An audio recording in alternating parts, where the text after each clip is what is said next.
terdapat kesepahaman antara Kementerian Investasi Badan Koordinasi Penanaman Modal, PT Krakatau Steel Persero Tbk dan POSCO. Rencana investasi PT Krakatau Steel Persero Tbk dan POSCO di Indonesia pada bidang industri baja bernilai tambah tinggi dan produksi baja otomotif untuk kendaraan listrik dengan nilai rencana investasi mencapai 3, miliar dolar Amerika Serikat. Disaksikan secara langsung oleh Presiden Republik Indonesia. We invite all parties to sign the Memorandum of Understanding.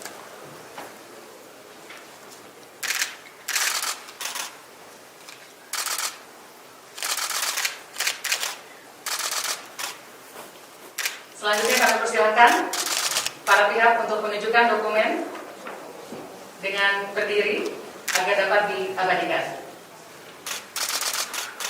Kita boleh berikan tepuk tangan untuk menandatangani kesamaan antara Kementerian Investasi, Krakatau Steel dan POSCO. Bapak Ibu yang kami hormati, demikianlah kegiatan penandatanganan nota kesepahaman antara Kementerian Investasi Badan Koordinasi Penanaman Modal, PT Krakatau Steel Persero Tbk dan POSCO. Selamat pagi semuanya. Pertama-tama saya ingin menyampaikan terima kasih yang sebesar-besarnya kepada para CEO, para chairman,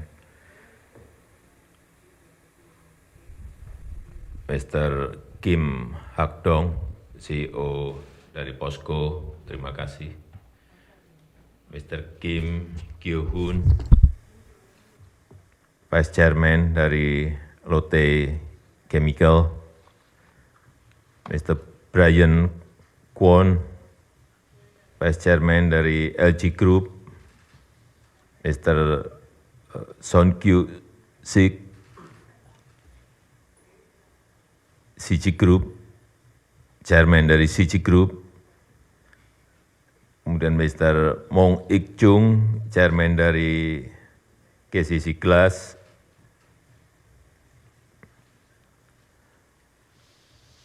kemudian Mr. Koo Ja-eun, Chairman dari LS Group, Mr. Roh Jin-seo, CEO dari LX Holding, terima kasih. Mr. Park Joo-hwan, Chairman dari Taekwang,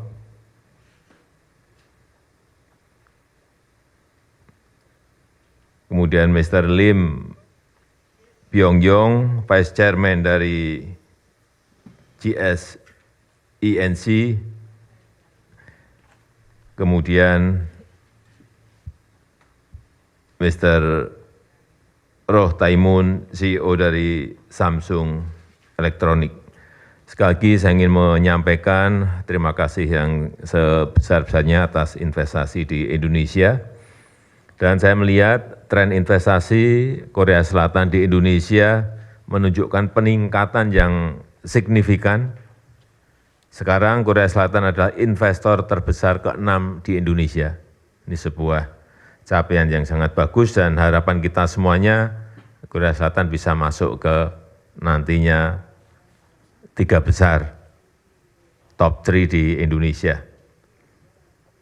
Tadi sudah disampaikan oleh Menteri Investasi, kemudian Pak Menko Investasi juga, bahwa ekonomi di Indonesia saat ini pada posisi yang baik-baik saja, growth ekonomi kita berada di angka 5,01 di kuartal yang pertama, 5,01%. Kemudian inflasi juga masih bisa kita kendalikan di angka 4,3%. Surplus perdagangan Indonesia di semester pertama tahun ini mencapai 24,8 miliar US dollar, sebuah lompatan juga dari kami yang sangat besar. Ini juga banyak karena dukungan dari bapak-bapak semuanya, terutama yang orientasinya ekspor. Sekali lagi saya ingin menyampaikan ucapan terima kasih yang sebesar-besarnya atas dukungan yang selama ini diberikan, dan saya tadi tidak mendengarkan keluhan-keluhan yang berat, yang mungkin terjadi di lapangan, tetapi apabila ada masalah-masalah tolong disampaikan kepada Menteri Investasi, Pak Bahlil, atau kepada Pak Menko Maritim dan Investasi kalau ada masalah. Kalau mentok, berdua ini tidak bisa menyelesaikan, bisa ke saya. Baik yang berkaitan dengan izin-izin, baik yang mungkin berkaitan dengan imigrasi dan lain-lainnya.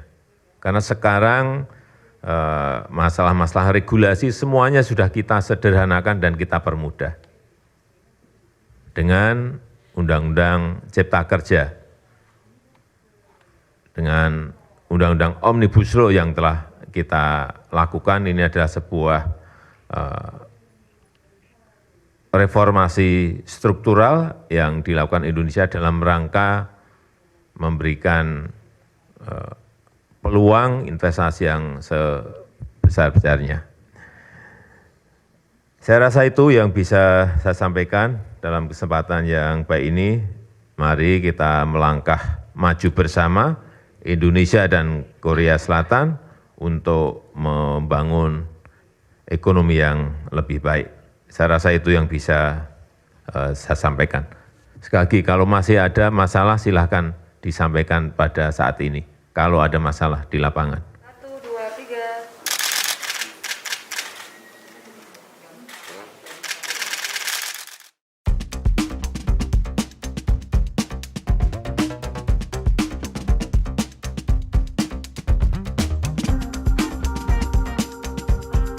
Inilah momen saat Presiden Joko Widodo menemui para CEO perusahaan-perusahaan Korea Selatan di Lotte Hotel, Seoul pada Kamis 28 Juli 2022. Dalam pertemuan tersebut, Jokowi meminta para CEO yang berinvestasi di Indonesia untuk tidak segan menyampaikan kendala-kendala yang dialami kepada para menteri ataupun langsung ke Jokowi. Jokowi juga menegaskan, dengan hadirnya Omnibus Law atau Undang-Undang Cipta Kerja, pemerintah Indonesia saat ini juga sudah mempermudah regulasi investasi. Ini adalah sebuah reformasi struktural yang dilakukan Indonesia dalam rangka memberikan peluang investasi yang sebesar-besarnya. Selain itu, Presiden Jokowi juga menyampaikan terima kasih atas investasi yang telah ditanamkan. Ia menilai tren investasi Korea Selatan menunjukkan peningkatan signifikan. Jokowi menyebutkan, Korsel merupakan investor terbesar ke-6 di Indonesia. Jokowi pun mengajak para CEO untuk maju bersama dalam mengembangkan perekonomian. Sementara itu, usai pertemuan, Jokowi menyaksikan penandatanganan nota kesepahaman antara Kementerian Investasi atau BKPM dengan PT Krakatau Steel dan POSCO Holdings.